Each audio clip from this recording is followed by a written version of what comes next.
Sup you beautiful people. Hope you've had a fantastic day. Welcome back to another new episode of What If Naruto Was in the Marvel Universe. If you guys enjoy this what if, comment down below and let me know. And go ahead and check out other what ifs in the channel after watching this video. Don't forget to subscribe and leave a like, and also share this video with your friends. Before we get into it though, check out Bilibili Comics. Bilibili Comics is the official trusted place to read hit exclusive series from top creators. Bilibili Comics is a great online webtoons and webcomics reader among all reading apps. Enjoy the best new comics, manhwa, and exclusive webtoons on Bilibili Comics. Download the app now and jump right into it. The link is in the description. Now let's start this video. Downtown Manhattan, New York. February 18, 2009, 1600 hours local. Come on. You fought in a Russian underground fighting rink. This isn't that different, Jessica said to herself while walking back and forth in front of a Starbucks. She had no idea why she was more nervous about the prospect of talking with her adoptive sister than going into a bar fight. You're being stupid. Just go in there and talk to her, she whispered. Jessica was debating with herself if she should just cancel the whole impromptu meeting with her sister when the choice was taken away from her. Jess. A voice suddenly called her name from behind her. When Jessica turned around, she saw a woman walking towards her. The woman's name is Patricia Walker, or simply Trish, though she called herself Patsy before her whole image change. She's a 5'8" Caucasian woman with blonde hair and green eyes. She is currently wearing a brown coat with what's more than likely a dress underneath and stiletto heels. No one could deny her beautiful face and sexy figure. Trish was a talented individual who quickly became a young star. And just like other young stars, the newly found freedom and pressure of her profession caused her life to go down the drain. Even at Jessica's lowest point in her life, she didn't reach Trish's level. The last time Jessica even saw her sister was at a club when she stopped Trish from having a one-night stand with the drug-dealing owner. Trish voluntarily entered into rehab after that incident. The adoptive siblings hadn't seen each other for more than 3 years, though Jessica still kept track of Trish's whereabouts. Trish was able to turn her life around and is now working as a producer at a radio station. Jessica stood frozen for a few moments, studying how healthy her sister looked compared to when she last saw her.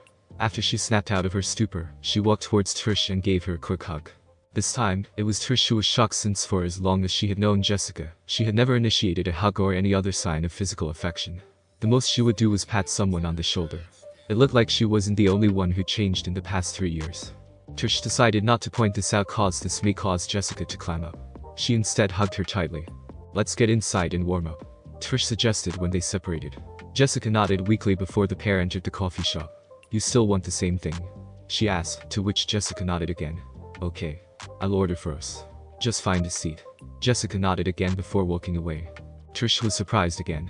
Jessica prides herself as a strong, independent woman and wouldn't take any form of charity from anyone. Jessica would always insist on buying her drink and even paying for her guests. Whatever caused her to change this much must be something huge. Or it could all just be a side effect of whatever distressed her enough to call an essentially estranged sister. Jessica, on the other hand, was sitting on a table staring at nowhere in particular. Her brain was working in overdrive. The talk she had with Natasha really messed up her mind. So much so that she didn't notice Trish sitting in front of her until Trish practically shoved the coffee up her nose. Lad with 2 pumps of caramel and a cream cheese bagel, Trish said with a smile. Thanks, Jessica said as she took the coffee and bagel. She took a sip of the coffee before looking back to Trish. So, how are you? I heard you got a job with WNEX, she asked. Of course, she already knew a lot about Trish's life, including that little piece of information, but it's better to start with some small talk. Good to know you're still checking up on me, Trish commented with a teasing grin, though Jessica only gave her a raised eyebrow. Yup. Got a job as a production assistant a year and a half ago. Worked my way up to a producer. Although, I just heard that I'd be able to get my own show that I'll host, she explained. That's awesome, Jessica genuinely said. What are you going to do with your show? Not sure yet, but I'm going to pitch a talk show about helping other people, Trish answered. I might not be a superhero, but I might be able to help other people. I say it's still a dream come true, she continued, referring both to Jessica's abilities and her childhood dream about being a superhero. But enough about all of that. Let's get to the reason why you called me, she said a lot more seriously. Don't get me wrong. I love that you called me, but you're obviously dying to talk about what's on your mind, she finished. Jessica released a deep sigh after Trish's statement. She called Trish to talk about her unique situation, but she didn't want Trish to think she was just using her. There was also the fact that she didn't really want to talk about her strange relationship with her roommates. After a few moments of thinking, she finally decided to tackle the topic head-on. How open-minded are you? Jessica asked with a soft voice. Trish raised an eyebrow and looked at Jessica like she was asking a stupid question. You already know the answer to that. With my history, it would be pretty hypocritical of me to think any less of people for what they do. Trish explained. Well, what do you think about joining a threesome? That's pretty low on the list. That's something a lot of people experience in college. Trish commented. I'm pretty sure I did a lot more than a threesome. She half-jokingly added. Jessica took a bite of the bagel and a sip of her coffee. She noted that the coffee was just increasing her nervousness. How stupid is this coffee idea? We should just have gone to a bar. Jessica mused, causing Trish to release a light chuckle. Ugh. I can't tell you the whole thing. We would go to prison the moment I blurted out. Trish was surprised at Jessica's assertion. How does a threesome cause someone to go into prison? You should start with what you can tell me, Trish suggested. Jessica nodded, seeing that was the only reasonable thing she could do. So, I found a guy who has a stronger version of my condition. Jessica started, referring to her superhuman strength and durability. I now know for a fact that there are a lot of people like me, and there's an organization that monitors all of us. I can't tell you more about them, though. They're listening in on us right now. Trish suddenly turned a little paranoid, looking around, trying to find something amiss, but she couldn't find anything. The guy in the red hoodie behind you and the chick in the dress to my left. There's also the beige SUV parked outside. Don't look at them, Jessica pointed out. Living with Naruto and Natasha honed her already impressive observation skills. It also helped with the lessons they taught about espionage, self-defense, and intuitive thinking. Fuck. You're under surveillance, Trish asked disbelievingly. Not all the time. They don't surveil me at home, and they don't use audio surveillance. Think of it as protecting me from anyone that might take an interest, since that's how they do it with non-violent individuals. Jessica retorted, shrugging off Trish's concern. But never mind about that, the guy I'm talking about has a girlfriend. They were serious but not together long before I came into the picture or was pulled into the mayhem. Were? How long ago was this? Trish asked. More than a year and a half ago, I think, Jessica answered. The girlfriend was my neighbor that had moved into the building a year before all this, and the guy has a weird living arrangement that caused him to stay at my neighbor's apartment most of the time. The whole building knew when he was there. Why? Does he cause trouble or something? No, not really, Jessica said sheepishly. It's just when he and my neighbor had sex. You could hear my neighbor moaning to Kingdom Come. And since he's a super, you could feel the building shake. She explained. I'm not even sure how Nat survived. She whispered to herself, but Trish heard it all the same. So your neighbor's name is Nat. You might as well spill the name of the guy, Trish reasoned. Jessica released a sigh. The name Naruto isn't as common as Nat here in the States. Trish could easily find Naruto through her connections. I can give you an alias of his. Some people call him Nathan, Jessica said. Wow. An alias, huh? What is he, a spy? Trish asked rhetorically with a teasing grin. No, not him. Nat is, Jessica retorted, leaving Trish slack-jawed. They have a weird romance, and I can't get into that now, she added. Anyway, Nat basically tapped out against Nathan in bed, so she pulled me in. And of course he said yes. Yup, and it has continued up until now. What happened? Trish asked. Nat asked me if I would like to enter a more permanent relationship. Jessica answered, not really sure how to phrase it. She would leave Nathan to be with you.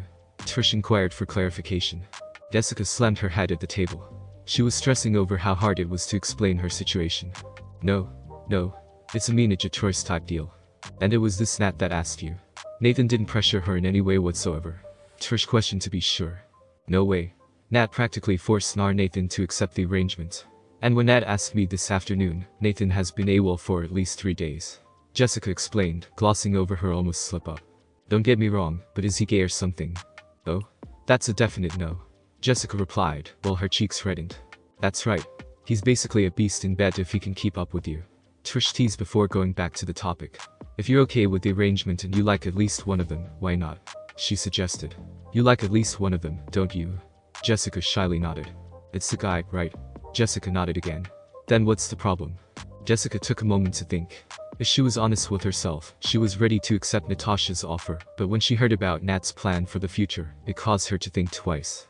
Nathan has a weird lineage. Jessica started. He came from an isolated place where he's basically a member of royalty. Because he's the last surviving member, he's expected to have multiple wives. She explained. There's an even bigger problem that would cause most people to back away, but I can say that if I don't change, I'll be left behind. Although I can still join whether I change or not. She finished, thinking about Naruto's immortality and Natasha's plan to join in the future. Is that change good or bad? Trish asked.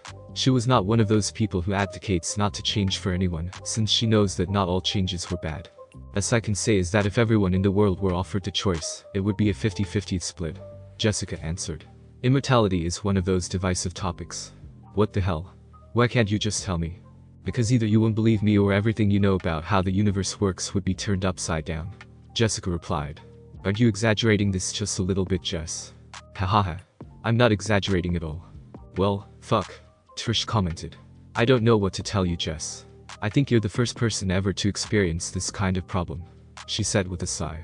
The first time she saw her sister again, and Jessica decided to bring in a major headache. If every one of her future callers asked her about problems like this, she would probably just quit. All I can say is do what you think you want and deal with the consequence later. You don't have to decide anything for now either. It doesn't seem like they're forcing you. Jessica listened to what Trish said and arrived at one inescapable fact. Ugh. You're useless. That's what I was thinking too. Jessica replied with a groan before dropping her head onto the table. Natasha's Safe House, New York. February 18, 2009, 2100 hours local. Good to be home. Naruto exclaimed as soon as he got into the apartment. Naruto had a pretty long week. Between babysitting Tony and distracting Morgan, he barely had time to check on Nat and Jessica to make sure they were okay. After the limo got to Tony's downtown apartment, they noticed that Phil wasn't following them. Naruto surmised that Phil was called in by Fury to prevent Phil from spilling anything. Tony and Pepper tried to pump Naruto about S.H.I.E.L.D., but he just brushed everything off and told them he would answer questions some other time. Naruto went straight inside Tony's apartment before flopping on the couch. Tony and Pepper discussed a lot of topics that took them hours to finish. It included Yunsen's job interview, Frank's payment, some small talk with Rhodey, and a whole range of topics. Morgan eventually woke up, so he relegated himself with babysitting duty. Adulting isn't really his thing. When Naruto noticed the conversation winding down, he silently said goodbye to Morgan, before placing his hand on Frank and promptly disappearing, surprising everyone. Naruto dropped off Frank to the nearest duration mark near Frank's house, before quickly disappearing again. He just didn't have enough energy to do anything else, but to cuddle with Natasha and bond with Jessica. Nat, Jess. Anyone home? Naruto loudly asked through the apartment. He tries to only use his worldwide sensing ability for long periods, unless he's specifically looking for someone. Being able to sense anything in the world takes away all the fun in life and was just plain creepy. When no one answered, he immediately activated his sensing ability, as well as his Shinigami in worry. Weirdly enough, he found Natasha in her dance studio at an old warehouse he renovated for her to support Natasha's love for ballet. But due to Nat's hectic schedule, she only does it when she's stressed and worried. Even her negligible chakra reflected her mood. On the other hand, Jessica was walking around Central Park. Her chakra was also turbulent, showing her more than probably chaotic feelings and thoughts, although it was slowly ebbing away. Both of them having chaotic chakra signatures couldn't be coincidence. Something probably happened between the two. Seeing that Natasha was in a secured area, he decided to Horatian towards Jessica, who was coincidentally sitting underneath one of his accidental Horatian gate trees. After Jessica left from her impromptu meeting with Trish, she wasn't any closer to finding a solution to her headache. She decided to take a long walk around the city, eventually working her way towards Central Park when it became dark. As Jessica was walking around, she came across a cherry blossom tree. Although it was weird to see a cherry blossom so far away from the rest, she just brushed it off, sitting on a bench next to the tree. Somehow, this particular cherry blossom tree was calming her down. Something about it seemed familiar to her. Jessica's peace and serenity didn't last long, though. What are you thinking about? Naruto asked after suddenly appearing next to Jessica. She was naturally shocked by his appearance, causing her to almost jump high up into the air. Naruto. What the hell? When did you get back? Jessica rapidly asked after calming herself down. She long gave up on trying to rid Naruto of that particular nasty habit of his. I got home a few minutes ago to an empty apartment. Naturally, I was worried since I know you guys were home this afternoon. That's why I tried to find you too. I immediately knew something was wrong when Natasha was doing ballet. Your chaotic chakra signature just proved my point. Naruto answered before invading Jessica's personal space, causing her to lean back. She also pulled up her scarf to hide her reddening cheeks. So, tell me, Jess. What happened? Jessica should have expected the question. Naruto was a straightforward guy who would always choose to barrel through a problem than think about it for too long. She must have remained stationary for too long, since Naruto was already starting to poke her cheeks like a kid. You okay, Jess? Naruto asked, unconsciously flashing his puppy dog eyes. Yeah. Jessica replied with a shake of her head before releasing a sigh. I can't tell you what happened. Nat said some stuff that shook me up, that's all. She explained. Can't tell me, huh? That just makes me want to know about it more. Naruto teased. But I'm going to let it slide for now. Although, I need you ladies to talk it out. Your stress levels are off the roof. Good thing yours is going down. Yeah. I just felt calmer when I got near this tree. Jessica replied. You just had to break the peace. She continued cheekily. Naruto released a pure-bellied laugh. When he calmed down, he turned his head around towards the cherry blossom tree. You do know that this is one of my trees? Naruto asked. A tree? Jessica asked, confused by his statement. Yup. Naruto said. This tree is one of the accidental physical manifestations of my dimensional anchors. I didn't even know the flash of light that happened along with the trees when I arrived. I only found out about it while I was traveling. He explained. So it's my tree. It absorbs a whole lot of nature chakra and releases some in a controlled manner. That's probably why you feel calm. Jessica finally had the reason for the really weird calming feeling. I should have gone to Central Park sooner if it's like this. Jessica commented. It probably wouldn't have worked before. Naruto retorted. If this affected everybody, we would see people everywhere. Only you and Nat should be affected because you both experienced nature chakra from me. He continued. Anyway, want me to bring you to Nat, or should I just leave? He asked. Jessica thought about it for a moment. She hated that she couldn't seem to make a straightforward decision even after all the time she had spent thinking about it. Let's just get this over with. Jessica replied, which Naruto understood. He reached for Jessica's hand before disappearing. Natasha's Dance Studio, New York. February 18, 2009, 2200 hours local. The Red Room was a Russian spy program that developed super spies. Their preferred recruits were orphan girls or females who were sold by impoverished families to the government. They took young girls, 5 years old being the oldest, and trained them in batches. The program itself was one of the projects that originated from the Cold War. They aimed to create spies that could infiltrate anywhere and get close to anyone. The girls would be taught everything a spy should know. They were trained in hand-to-hand, ranged, and unorthodox combat strategies, seduction, information gathering, espionage, and covert operations. All of this was done while they were slowly being brainwashed with subtle suggestions and propaganda to think of the motherland as being above everything else. One of the cover stories for the Red Room was that they were a Russian ballet troupe that trains prima ballerinas. They were obviously taught ballet to reinforce that story. Natasha held on to ballet as a hobby, practicing it even after escaping from the Red Room. Although, she doesn't do it as much as she wants.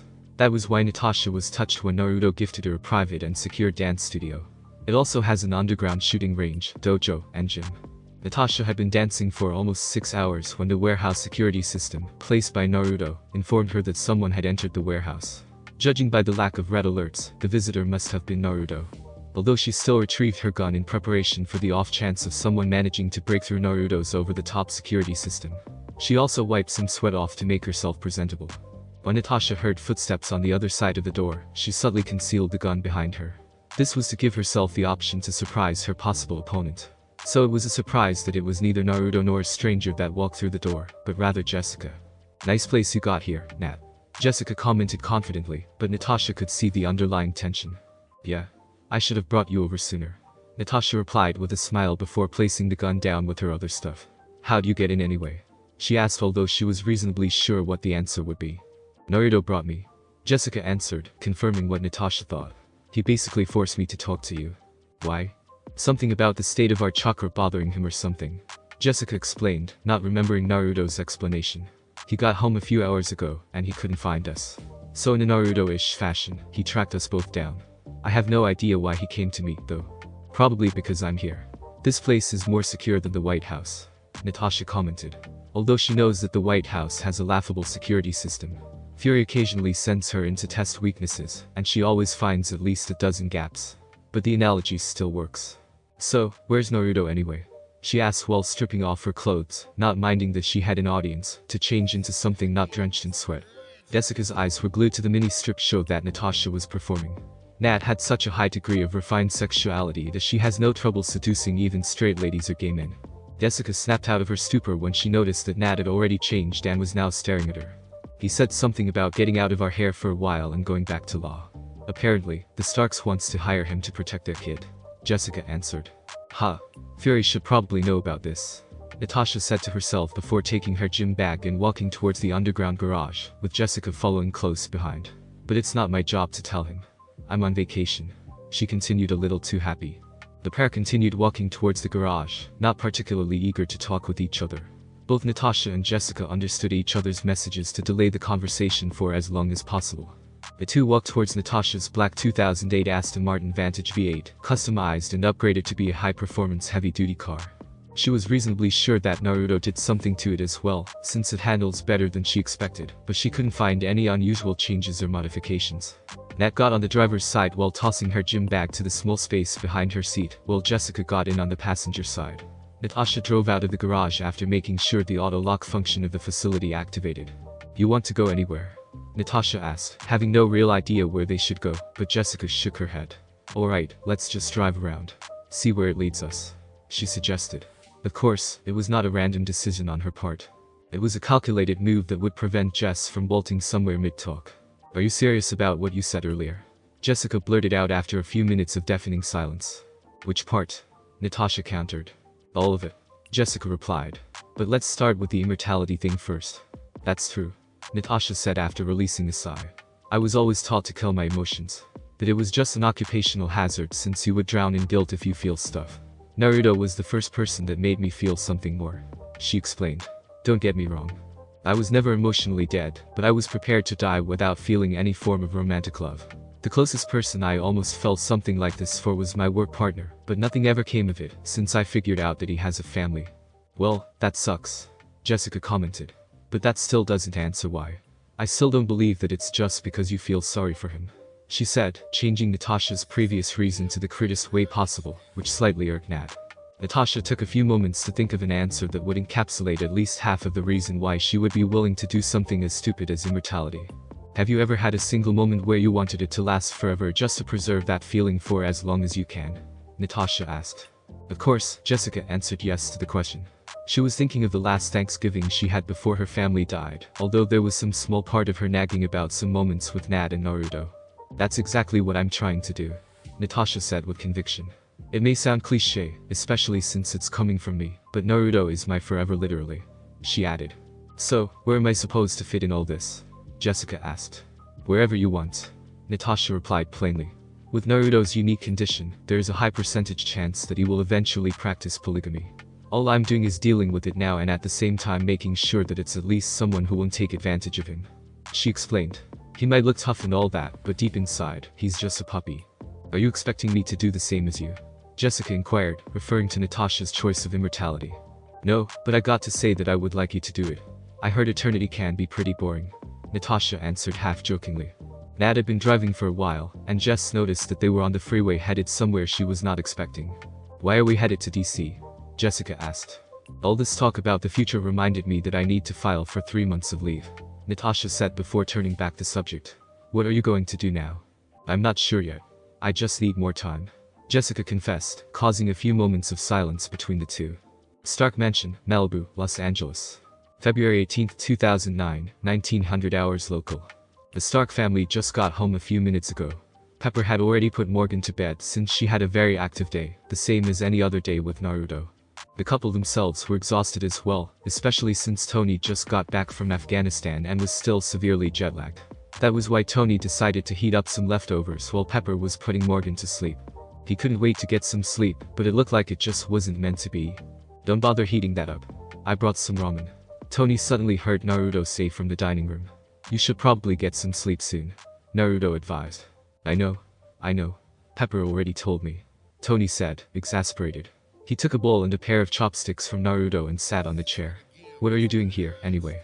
I thought you were going back to your girlfriend," he asked before noticing Pepper walking towards them silently, trying to making sure that Naruto would not detect her. "I was. But my girlfriend and our roommate had some kind of misunderstanding. So I gave them some time to work things out," Naruto explained. "I could also start answering some questions you guys wanted to ask," he said before placing another bowl of ramen on the table in front of an empty seat beside Tony. "Ain't that right, Peps? I thought I could get by you this time," Pepper replied with a groan before sitting in the seat beside Tony. "Thanks for the food, by the way."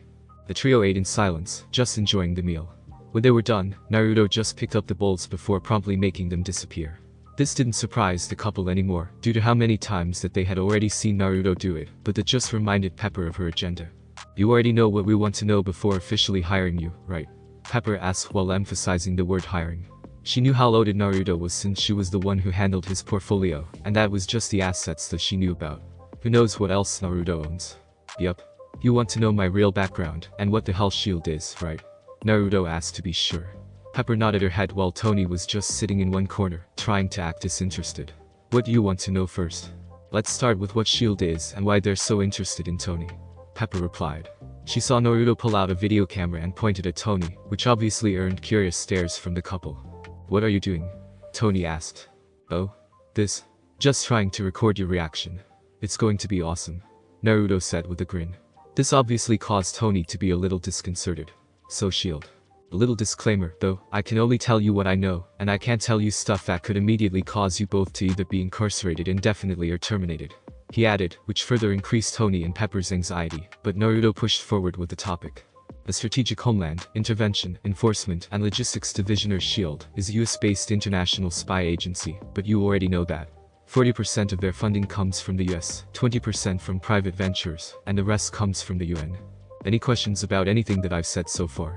Pepper shook herself no, while Tony just stared straight towards Naruto. SHIELD is the derivative of the Strategic Scientific Reserve or SSR. He continued before looking towards Tony. You know that one, right? Tony quickly ran through his memory, searching and compiling everything he had on the SSR. SSR was a top-secret advanced science division created to counter Nazi tech.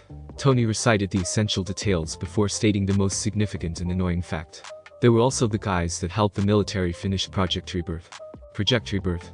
Pepper interjected. It's the top-secret project that created Captain America. Tony replied with a bit more resentment coming through than he wanted. He still hadn't gotten over his jealousy that his father put more importance in a dead guy from his past than his own son. He reeled his emotions back in before adopting his easygoing persona again. Some guy must have wanted their name to spell SHIELD so bad. I feel sorry for the guy who had to come up with the name. He commented with a chuckle. Oh? You're definitely not going to like what I'm going to say next, Naruto retorted after hearing Tony's commentary. Tony's mind quickly understood what Naruto was implying, causing him to turn a shade paler and adopting a dubious expression. No? Just no, Tony said in denial. Pepper was seriously concerned with Tony's actions, since she still hadn't figured out why he was acting this way. Good thing Naruto didn't make her wait long. Yup. SHIELD was co-founded by your dad, Howard Stark, and Cap's flame, Peggy Carter. Naruto blurted out, confirming Tony's suspicion, and Pepper finally understood Tony's sudden outburst. Hell, your dad provided most of the startup money that Peggy needed, he added. As for why they are so interested in you, Howard pushed forward a clause that you should not be introduced to the chaotic world that SHIELD is situated in. Peggy also mandated that SHIELD would watch over you from the shadows, to make sure you didn't suddenly die, or at least that's what my girlfriend told me. Tony and Pepper sat in silence, absorbing what Naruto told them. The whole thing was so far-fetched, but based on everything they knew, it might just be real. Tony was still reeling from the revelation when Pepper remembered something. So, the surveillance outside the house when you first moved in. Yup. SHIELD, a lot of them, Naruto replied. They're still trying to watch you guys. Though I made sure they would have as hard of a time as possible. What are they going to do now? Pepper asked. Nothing. They'll continue what they're doing, Naruto answered with a shrug. I know for a fact that they're already making contingency plans if something happened to Morgan, he added while pulling out a tablet and sliding it over to Pepper. Pepper was about to take it, but Tony grabbed it first. He unlocked it and quickly scrolled through the dozens of files with different scenario labels. Alien invasion. Zombie apocalypse. What the hell? Tony exclaimed. Oh yeah. Very real. They already have an alien on ice, and I already met a zombie, Naruto replied nonchalantly. The alien he was referring to was the blue guy that Fury tried to hide off the books. He only managed to find out about it after he accidentally heard Fury ask Coulson about Project Tahiti. As for the zombie, the Impure World Resurrection technique technically created those. What? Pepper shouted while simultaneously standing up. Tony would have mirrored Pepper's reaction if he wasn't frozen in shock. All the surprises end here. Who the hell are you? She exclaimed. Naruto internally snickered, thoroughly enjoying the pair's reaction. It was kind of comforting that he could still surprise the couple and prank them, even though he was telling them the truth. What do you want to know? Pepper pulled out her phone and opened a note file. She had been compiling questions she would ask Naruto if she ever had the chance, and now was as good a time as any. She already organized a list based on how important the question was. Who are you? We know your background story is all on paper only, and removing that, you don't exist anywhere, Pepper asked, going straight to the thing that has been bugging her the most. Unbeknownst to Tony, Pepper hired a team of private investigators to dig into Naruto's life, and all of them agreed on two things. Naruto was not a regular guy, and all his papers are fake. Tony just hung back, letting Pepper run the show. He recognized that she would be able to ask more pertinent questions. Well, the question should be what rather than who, but I guess I'll answer either way, Naruto mused before taking a deep breath. My name is Naruto Uzumaki, a former shinobi of the Hidden Leaf Village. My girlfriend has had the best description that I've ever heard. He started before pausing for dramatic effect. She called me an immortal dimension-hopping god. Pepper sat frozen in shock, not expecting such a far-fetched answer. Tony, on the other hand, decided to go the other direction and release a full-bellied laugh. Gulmira, Afghanistan. May 28, 2009, 7 o'clock local. What are we doing this time? Eric asked from atop a cliff, positioning himself as an overwatch. The 10 rings are moving their forces inside Gulmira. They're going to make it their new forwarding base. Naruto replied through the comms on the other side of the village. I know someone from here, and we're going to do him a favor. As expected, Tony and Pepper were surprised by Naruto's revelation, causing them to forget temporarily about the shield talk. Being an alien god really does send anyone into an existential tailspin. After an hour of Naruto calming the couple down, he had been forced by Tony to do all kinds of tricks with chakra, including walking up walls and making fires. Good thing Naruto had the forward thinking not to blurt out that he could call for the dead and to make anything he can imagine. The whole reveal finally convinced Pepper that Naruto was more than qualified to guard Morgan. His price to protect Morgan was a copy of Tony's armor and the base code for Jarvis's program. Who knows what he could come up with if he combines Wakandan tech and Tony's designs. Naruto decided to stay with the Starks for 3 days, giving Natasha and Jessica more than enough time to work things out. However, he was checking in on the location of the pair from time to time. That was why he was surprised when he sensed them going to Washington and staying there for a day. Before Naruto left, he planted an invisible Horatian tag on Morgan. He also gave her a 12-bead bracelet similar to the Wakandan Kimoyo beads. But this time, each bead was a fortified henge clone placed into stasis. This effectively gave Morgan a 12-man bodyguard team. He conveniently left this detail out of Pepper and Tony's knowledge, though. When Naruto got back to New York, he was surprised to learn that Nat had already filed for leave, so that Naruto could push forward with her operation. Naruto tried to subtle for him, pry out what Nat's and Jess's disagreement had been about. But both of them immediately shuts up every time he tries to pry more on the topic. Naruto brought Nat and Jess to Switzerland to utilize the already existing equipment he used for Peggy's de-aging. He was only able to release a calming breath after the operation was finished. Natasha never felt so weak before, which caused her to panic a little. Good thing, Peggy was there to reassure her that it was normal. The group decided that Nat would stay with Peggy for the duration of her 3-month rehabilitation, before she goes back to light duty. Jessica has no choice but to return to New York, since she still has to go to uni. Naruto was snapped from his thoughts when something moving at high speeds got inside his default sensing range. He activated his Sharingan before focusing on the incoming object. Motherfucker, Naruto said in a whisper. What's happening? Eric asked when he heard Naruto's exclamation through the comms. We're going to have a visitor. Don't shoot it or blow it up. Naruto replied. You're not going to tell me who or what it is? Eric said incredulously. You'll know when you see it, was Naruto's short reply. He's here. Eric scanned the area through his high magnification spotting scope, trying to figure out where he is, but he didn't see anything. That was when he heard a faint whirring sound coming from the sky behind him. As soon as he turned around, he saw a red and gold streak flying towards the center of Gulmira, near where the rockets were. What the hell was that? Eric exclaimed while repositioning the scope to get a better look at the streak. Through his spotting scope, he could see that the blur was actually a red and gold armor. Damn, he finally finished it. Took him longer than I thought. Eric heard Naruto say through the comms. Of course you know the guy in the suit of armor. I mean, why wouldn't you? Eric commented exasperatedly, while still looking at the events unfolding below. The dude was doing everything, taking out terrorists, and blowing up the weapons cache and vehicles, leaving a mess behind. Are we even needed here? That's not, Naruto replied. But we should stay here in case something unexpected happens. It was a good thing that fate decided not to throw Naruto another curveball, since 10 minutes later, the armor started flying out again, after taking out a group of terrorists holding some civilians hostages and a tank, who shot him down after his initial takeoff. The armor suit flew off to God knows where, leaving a path of destruction in its wake. Seeing that there was nothing else for them to do, Eric started packing up the stuff, but not before sweeping his sights through Gulmira to make sure everything had been handled. He stopped in his tracks, though, when he heard Naruto behind him. The fucker is going to get himself killed, Naruto said before Eric turned around. Naruto pulled out his phone and dialed the number. Hey, Jarvis. Can you patch me through to Tony's suit? He asked. This was Eric's first concrete proof that there's someone inside that suit. Of course, sir. Patching you through now, Jarvis replied quickly. Naruto. Hey. I'm kinda busy driving right now. I'll call you back, Tony said quickly through the phone. Don't fuck with me, Tony. I just saw you blow up a tank, Naruto replied in an exasperated tone. What the hell? I just saw you at the gala before I left, Tony exclaimed. That's a clone. Does Pepper know about this? Naruto asked. Naruto knew that Tony left the gala, but he didn't keep track of him since Tony left with Happy. He thought he was just fed up with dealing with the press. The press had been trying for the past 3 months to get some scoop on the family. Even Congress can't get enough traction to force Tony to change his decision about holding the military contracts. Tony's in-depth investigation of the books, through Jarvis's help, turned up some pretty interesting things, and he didn't like where it was going. Every bit of evidence that he uncovered points out that someone high up, like someone high enough to sit on the executive table, was manipulating the system. I liked it better when we didn't know about you. I could still counter how you found out stuff in front of Pepper. Tony retorted. Do you still want to know what I'm going to tell you? Just say it, man. It isn't easy to fly in a suit of armor.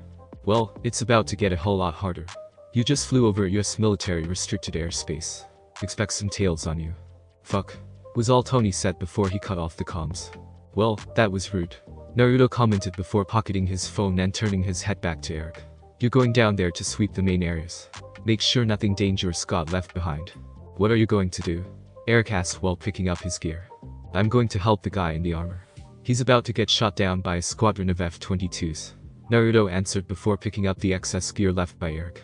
Let's meet back here in 3 hours. He added before suddenly disappearing. What the hell is he going to do against 4 F-22s?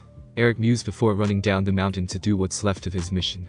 Naruto, on the other hand, here I shine just under Tony's armor. He had to activate his flying ability to prevent himself from falling from the sky. Tony's radar must have been compromised when the tank shot Tony down. He knocked on Tony's chest plate to get Tony's attention. Tony was trying to reboot his evasive and detection systems while flying when he heard knocking on his armor. He looked down and saw something a lot crazier than his armor, Naruto flying just below him. The crazy part was he was flying just over Mach 1. His surprise caused him to tumble through the air before stabilizing himself again and hovering around 25,000 feet. You can fly, of course, you can fly. Why wouldn't you? Tony sarcastically commented. We have no time for that. Naruto interjected. You have 4 F-22 incoming, we have got to go now. He said before trying to reach Tony, but he suddenly stopped the second before his hand touched Tony's armor. Fuck. We're too late. They have visual. As soon as Naruto said that, he pushed Tony away from himself. Cuts started appearing across his skin, which alarmed Tony. Especially after strands started coming out of those cuts and started crawling over his skin, eventually covering his whole body. The strings weaved themselves together to look like some sort of fabric. In the end, Naruto looked like he was wearing a slightly bulky full bodysuit. He was also now wearing a dark orange helmet. Tony finally understood why Naruto was so obsessed with his armor design.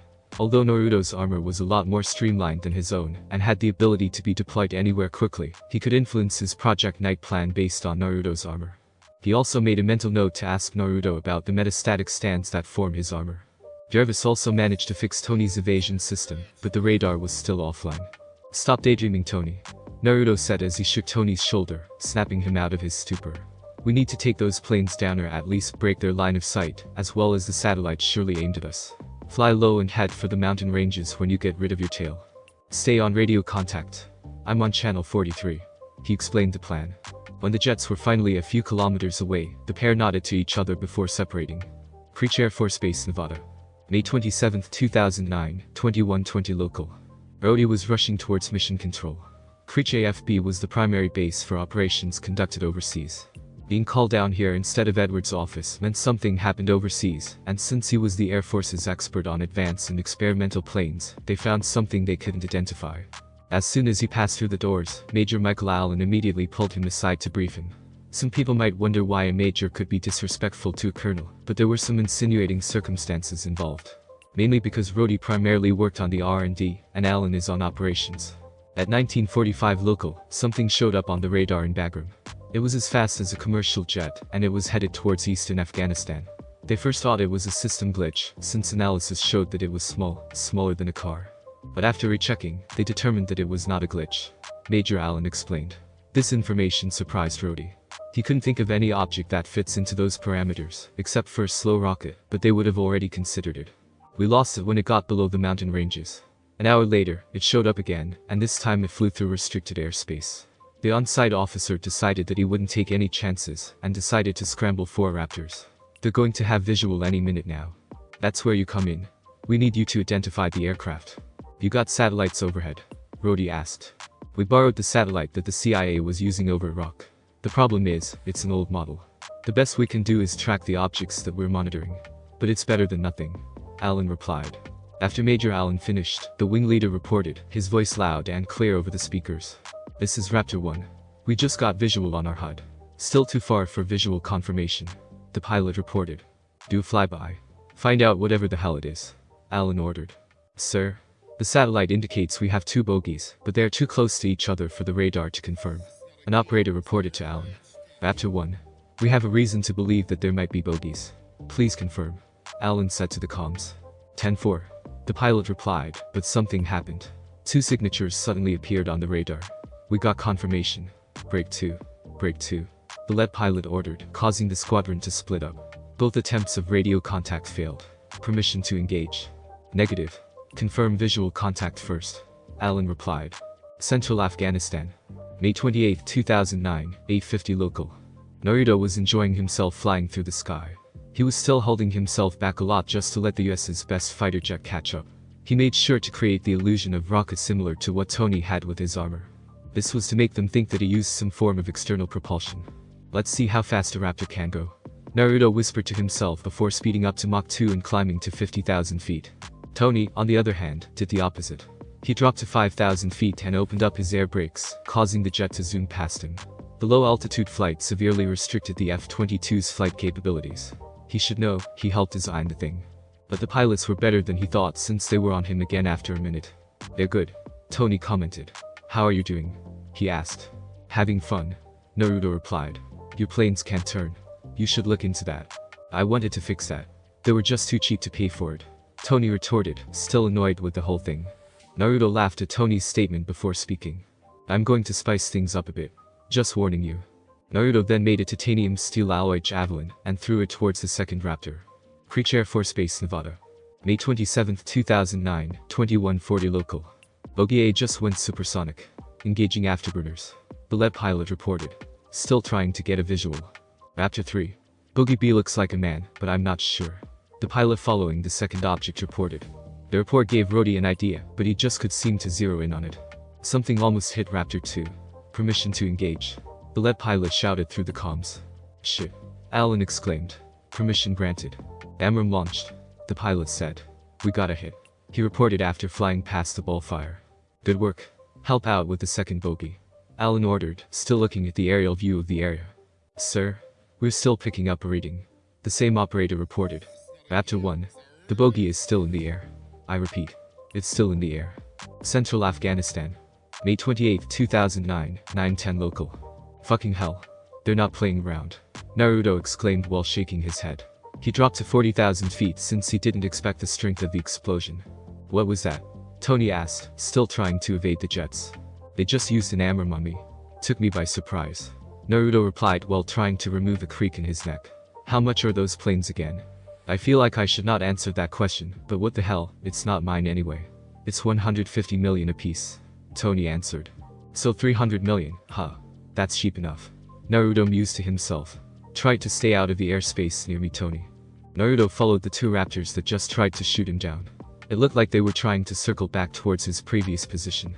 Creech Air Force Base, Nevada. May 27, 2009, 21:47 local. Rhodey pulled out his phone and dialed a number. After 3 rings, the other line finally answered, but there was a lot of background noise. Tony. Tony. Why is it so loud? Rhodey asked. I'm driving. What do you need? I just need to know if you have got some toys left behind in Afghanistan. Nothing. Why? Good. Cause I got 2 assholes that we're going to blow to Kingdom Come. Rhodey said before closing the phone and focusing back on the comms. Something just landed behind me. Raptor 2 shouted. Go in front of me. I can't see you from here, I got a visual. A man is standing just behind your cockpit. Shake him off. Raptor 1 ordered. Fuck. I can't shake him off. Shit. What the hell is happening? Allen shouted. The guy just activated my ejector seat. Raptor 2 reported while slowly falling. His jet was not so lucky, though, since it crashed on the mountainside. This is Raptor 3. Boogie 2 is also a man. He's holding on to Raptor 4's belly. That's when Rhodey's phone started ringing again. It's me. Tony shouted. What? It's me in the suit, and the other one is Naruto. Central Afghanistan. May 28, 2009, 9:20 local. That was just awesome. Naruto said to himself before turning his head back towards the other plane that was headed straight towards him. Let's try this one. Cotton. Goryaku no Jutsu. A fireball-turned dragon launched out of Naruto's mouth and flew towards the F-22. The pilot tried to evade the fireball, but it just followed him around. After a few seconds, the pilot just bailed on his plane. Naruto then commanded the dragon to hit F-22, virtually engulfing it in a ballfire. This also caused all the ammo and armaments to explode. Damn. Probably too much chakra. Naruto commented with a sheepish look. Thanks for listening. I do hope you enjoyed. If you want the next part of this video, like, subscribe and comment down below, and turn on the bell notification. And also check out other videos that I have created and enjoy. See you in the next video. Peace.